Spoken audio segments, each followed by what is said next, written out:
Om Swastiastu.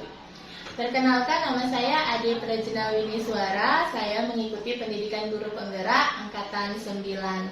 Jadi di sini saya sedang melakukan kegiatan supervisi akademik dan saya tidak sendiri, saya bersama rekan saya Nikada Ayu Dwi Handayani, pengampu mata pelajaran bahasa Indonesia di SMP Negeri 3 Kelapa. Baik, kami di sini saya selaku observer dalam kegiatan supervisi akademik dan rekan saya Bu Ayu sebagai guru model yang diobservasi. Jadi kita akan melakukan kegiatan pra-observasi kelas. Om Swastiastu. Om Swastiastu. Selamat pagi Bu Ayu. Selamat pagi Bu Ade. Bagaimana kabar Ibu hari ini? Alhamdulillah baik. Bu Ade, bagaimana kabar hari ini? Iya, saya juga baik ya Bu. Jadi berbahagia sekali hari ini saya dapat bertemu dengan Ibu. Jadi kita ada dalam kegiatan percakapan pra-observasi. Jadi kegiatan ini adalah persiapan awal sebelum Bu Ayu nanti masuk melakukan pembelajaran di kelas, dan saya juga akan ikut untuk melakukan observasi dari pembelajaran Ibu. Ya, baik Bu Ayu. Nah, adapun tujuan diadakannya pra-observasi ini adalah supaya Ibu nanti dapat lebih siap dan juga dapat memberikan pembelajaran yang terbaik untuk murid Ibu di kelas. Nah, sebelum kita melakukan observasi, ada beberapa pertanyaan yang akan saya tanyakan kepada Bu Ayu dalam pra-observasi ini. Yang pertama adalah tentang tujuan pembelajaran. Apa tujuan pembelajaran yang ingin Ibu capai dalam pembelajaran nanti yang akan Ibu lakukan? Baik, tujuan pembelajaran yang ingin saya capai itu adalah peserta didik dapat membuat dan juga menyusun sebuah laporan teks eksplanasi. Baik, jadi tujuan pembelajarannya adalah peserta didik dapat membuat dan menyusun teks eksplanasi, begitu Bu ya, dengan menggunakan media gambar, benar ya Bu? Nah, kemudian setelah tujuan pembelajaran itu, bagaimana dengan area pengembangan kompetensi? Apa area pengembangan kompetensi yang hendak Ibu capai dalam pembelajaran? Area pengembangan kompetensi yang ingin saya capai itu ada dua Bu. Yang pertama itu pengetahuan dan yang kedua itu adalah keterampilan. Kalau untuk yang pengetahuannya itu peserta didik dapat menyajikan sebuah teks eksplanasi dalam bentuk teksnya Bu ya. Sedangkan untuk yang keterampilannya itu peserta didik dapat menulis teks eksplanasi sesuai dengan pola pikir yang sudah mereka rancang sebelumnya. Oke, jadi area pengembangan kompetensi yang akan Ibu capai itu ada dua ya Bu. Jadi ada pengetahuan dan keterampilan. Kalau pengetahuan itu untuk menyajikan informasi, sedangkan untuk keterampilan mereka peserta didik dapat menulis teks eksplanasi. Baik, lalu selanjutnya tentang rancangan pembelajaran. Bagaimana rancangan pembelajaran yang akan Ibu lakukan yang meliputi strategi, metode ataupun model pembelajaran? Nah, berdasarkan RPP yang sudah saya buat, Bu, saya menggunakan metode PJBL, Project Based Learning-nya, lalu saya menggunakan metode diskusi dan juga tanya jawab. Oke, berarti untuk model pembelajarannya Ibu gunakan Project Based Learning dan metodenya diskusi dan juga tanya jawab, gitu Bu ya. Oke. Nah, bagaimana dengan media pembelajaran? Apakah Ibu nanti akan menggunakan media? Kalau iya, media apa yang akan Ibu lakukan? Apa yang akan Ibu gunakan?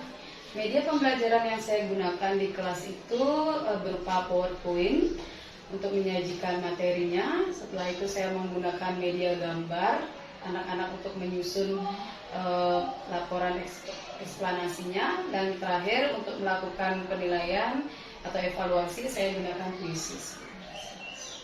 Oke, jadi media pembelajarannya ada PowerPoint, gambar fenomena alam, dan juga Quizzes ya Bu Ayu. Wah, ini media pembelajarannya sangat menarik ya Bu. Oke, yang terakhir Bu, kapan Ibu akan melaksanakan pembelajaran yang Ibu rancang tadi? Pembelajaran yang akan saya rancang tadi itu di hari Selasa Bu. Selasa pada jam pelajaran ke 345 di kelas 8. Baik. Oke, berarti Ibu akan melaksanakannya di hari Selasa jam 3.45 di kelas 8B.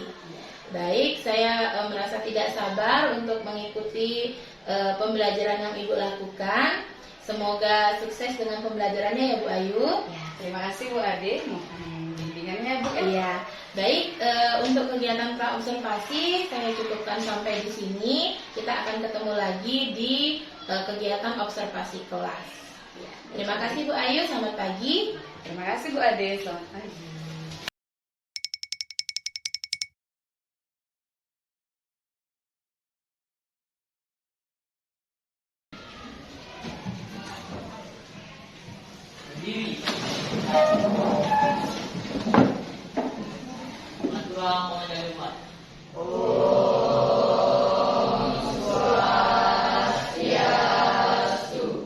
Sebelum mulai kita pembelajaran, kita berdoa dulu.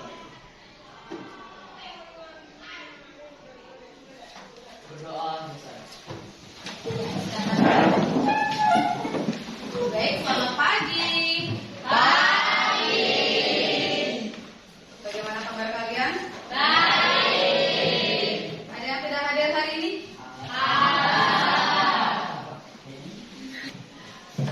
Nomor absen berapa saja yang tidak hadir? 20. Diki, kenapa Diki? Lagi? Ada lagi? Sudah siap menerima pembelajaran hari ini? Oke, kalau sudah siap.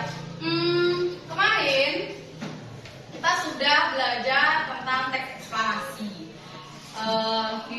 Minggu lalu kita sudah belajar tentang struktur dari teks eksplanasi. Nah, untuk yang sekarang kita akan belajar sama teks eksplanasi, tetapi kompetensi dasar yang harus kalian kuasai itu adalah menulis teks eksplanasi sesuai dengan kerangka atau pola pikir yang telah kalian rancang minggu lalu.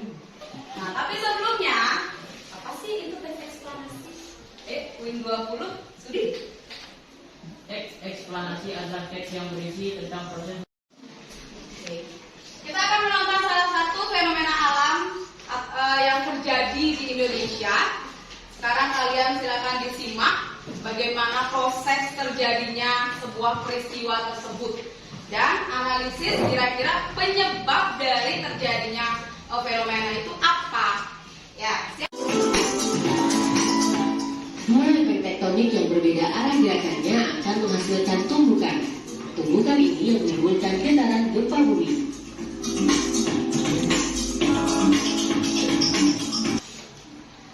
nah, kejadian atau fenomena apa sih yang sudah kalian saksikan tadi? Gempa bumi. Ya, itu adalah suatu fenomena atau kejadian gempa bumi. Dari kalian ada yang sudah menyimak tadi apa sih penyebab dari gempa bumi tersebut? Silakan angkat tangannya. Ya, Santi. Pergeseran lempeng tektonik. Iya, pergeseran lempeng. Jadi sebuah fenomena yang menyebabkan terjadinya gempa bumi itu adalah gesekan. Ya, silakan untuk kalian akan menulis sebuah teks eksplanasi. Silakan kalian bentuk dengan teman kelompok kalian. Kurang lebih jumlahnya 6 orang. Dalam satu kelompok berjumlah 6 orang. Silakan dibentuk kelompoknya.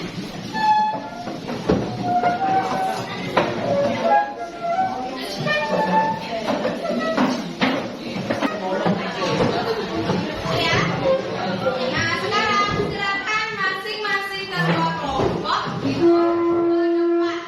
Masing-masing ketua kelompok satu orang saja mewakilkannya. Silakan ke depan.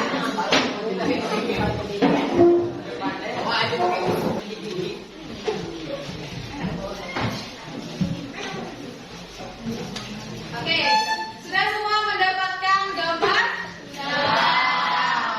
Nah, itu adalah salah satu fenomena yang harus kalian diskusikan dengan teman kelompok kalian.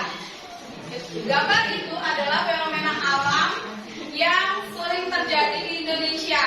Tugas kalian sekarang adalah berdiskusi dengan teman kelompok kalian. Kira-kira penyebab dari terjadinya fenomena yang sudah kalian dapatkan itu apa ya? Silakan pergunakan handphone kalian untuk mencari informasi proses terjadinya fenomena depan. Nah, ya, Ibu tunggu waktunya 20 menit. Silakan berdiskusi dengan teman kelompok. Ya, oke. Kasih ya Bu ya. Ada moderator yang membacakan.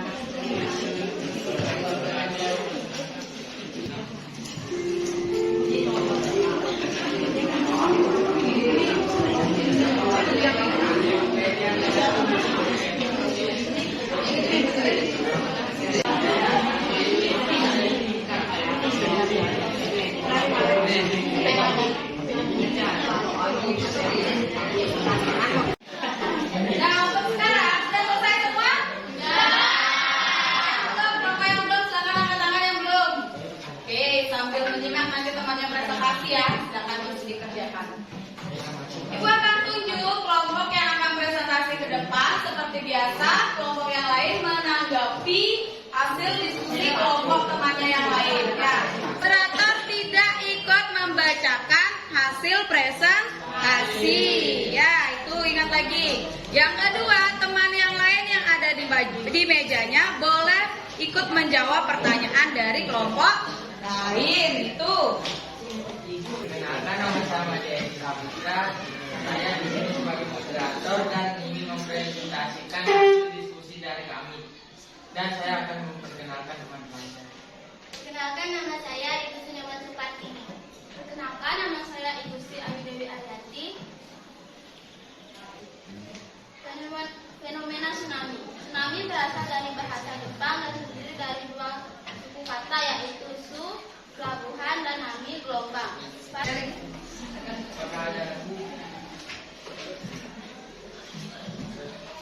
Mengapa tsunami dikatakan sebagai peristiwa alam? Tsunami adalah peristiwa alam yang termasuk bencana alam karena bergerak dalam massa sangat besar, kecepatannya tinggi melalui seluruh kolam air. Yang presentasi dari kelompok kami, terima kasih.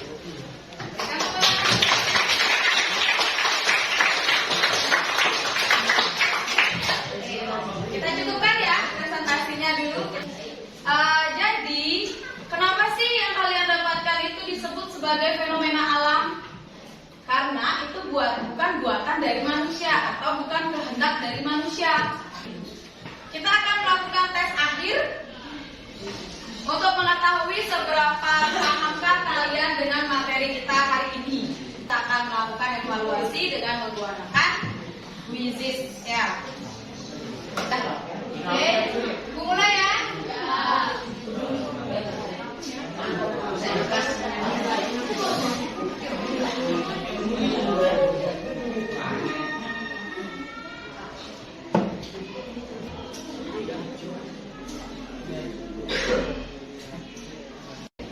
Oke, akhir ya.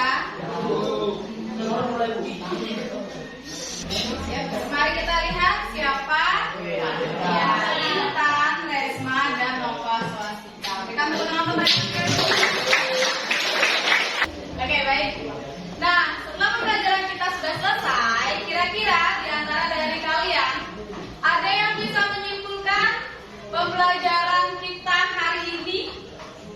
Poin 30. Intan, berisi kesimpulan dari topik yang telah dijelaskan.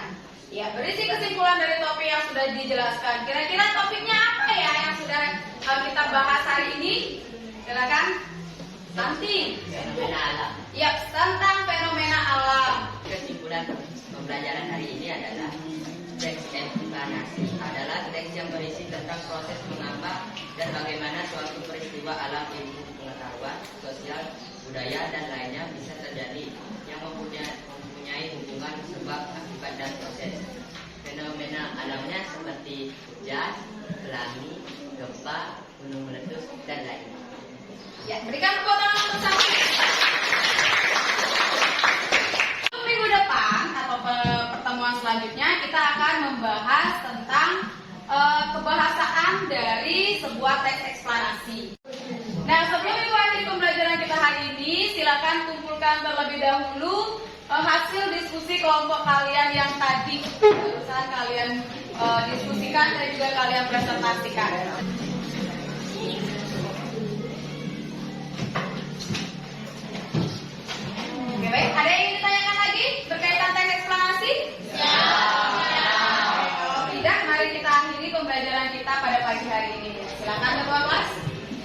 berdiri. Maturang para santri.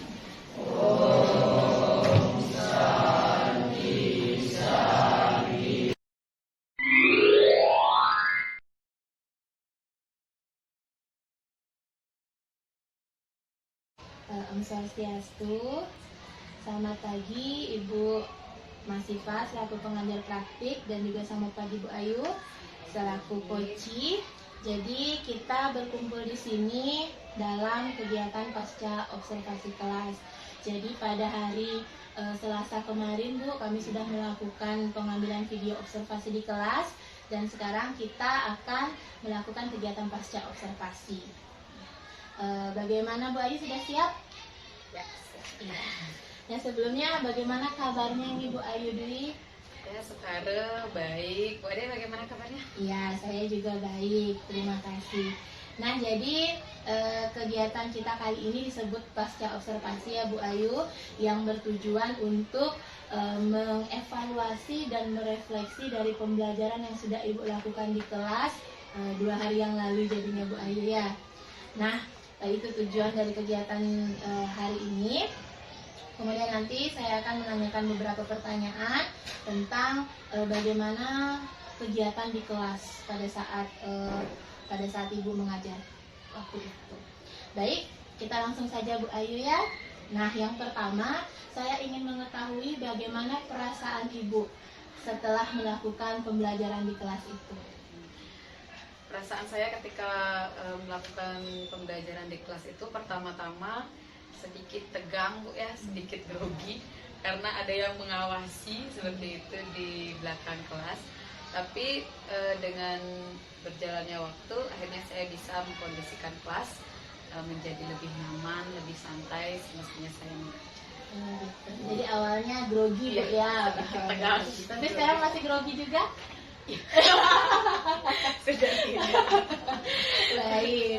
Nah, saya lanjutkan Bu. Jadi kemarin Ibu sudah menyampaikan tentang aspek dari pengembangan kompetensi yang ingin Ibu capai pada kegiatan pra observasi itu. Mungkin bisa diceritakan kembali, disampaikan kembali apa dari aspek dari pengembangan kompetensi yang Ibu inginkan waktu itu. Aspek pengembangan kompetensi yang saya kembangkan itu ada 2 ya Bu ya. Yang pertama itu pengetahuan, yang kedua itu keterampilan. Untuk aspek yang di pengetahuannya, saya ingin peserta didik itu menyajikan teks fenomena alam dalam berupa teks eksplanasi. Sedangkan untuk di keterampilannya, itu peserta didik dapat menulis laporan fenomena alam dalam bentuk teks eksplanasi, tetapi dengan pola pikir yang sudah mereka kembangkan di materi sebelumnya, di pembelajaran sebelumnya. Berarti ada 2 Bu ya, ada pengetahuan dan juga keterampilan. Pengetahuannya menyajikan, sedangkan pada keterampilannya siswa itu bisa menulis, begitu Bu ya. Baik. Nah, jadi setelah dari area pengembangan kompetensi tadi, kira-kira bagaimana tingkat keberhasilan dari pencapaian pengembangan kompetensi itu di murid Ibu? Berdasarkan kemarin saya mengajar, itu menurut saya keberhasilannya peserta didik untuk menerima materi itu 80%, Bu. 80% keberhasilan dari pembelajaran. Baik, berarti 80% Bu ya. Nah, jadi apakah ada tantangan pada saat mencapai pengembangan kompetensi itu? Apa ada tantangan yang Ibu alami di kelas? Kalau tantangan ada, Bu. Pastinya karena iya. Kalau tantangan yang menurut saya itu ke penyampaiannya, ketika saya menyampaikan materi ke anak-anak itu ada yang mengerti, ada yang kurang paham, sekali saya menjelaskan. Itu menurut saya ke minatnya anak-anak dan ke gaya belajarnya anak-anak. Menurut saya itu tantangan yang sedang saya alami ketika pembelajaran berlangsung. Baik, tantangannya berarti karena gaya belajar murid gitu Bu ya. Nah, jadi dari tantangan itu, solusi apa yang bisa Ibu lakukan untuk menghadapinya? Kalau dari saya, kemungkinan ketika sebelum dimulainya pembelajaran itu saya akan menanyakan dulu ke anak-anak kira-kira gaya belajar yang seperti apa yang anak-anak inginkan, sehingga materinya yang akan saya sampaikan anak-anak juga bisa dengan nyaman dan santai juga mereka menerima pembelajaran itu, sehingga saya harapkan dari 80% ketercapaian ketika saya mengubah gaya belajarnya anak-anak itu bisa menjadi 95 atau bahkan lebih baik. 100%. Iya. Berarti solusi yang Ibu akan ambil itu dengan mengidentifikasi, mungkin gitu bisa Ya. yang simpulkannya, mengidentifikasi dari gaya Gaya belajar belajar. murid itu. Baik. Nah, dari solusi itu kapan Ibu akan mulai melaksanakannya? Nah, kemungkinan saya akan melaksanakan ketika pembelajaran akan berlangsung kembali besok. Bisa saya lakukan karena saya kan besok ada di kelas tersebut, ya. Jadi saya akan mulai menerapkan karena semakin cepat semakin baik. Iya, baik. Jadi Ibu akan melaksanakannya sesegera mungkin gitu ya, lebih cepat, lebih baik. Wah, saya tidak sabar ini Bu ya untuk mendengarkan cerita Ibu dari solusi atas tantangan yang Ibu alami seperti itu. Baik, saya rasa cukup sekian yang bisa saya tanyakan pada kegiatan pasca observasi kali ini Bu Ayu. Jadi terima kasih Bu Ayu sudah memperbolehkan saya mengobservasi pembelajaran yang Ibu Ayu lakukan di kelas. Terima kasih Bu Edi. Demikian Bu Mas atas percakapan pasca observasi saya dan Bu Ayu. Ya, mari kita tutup dengan para Santi. Om Santi Santi Santi.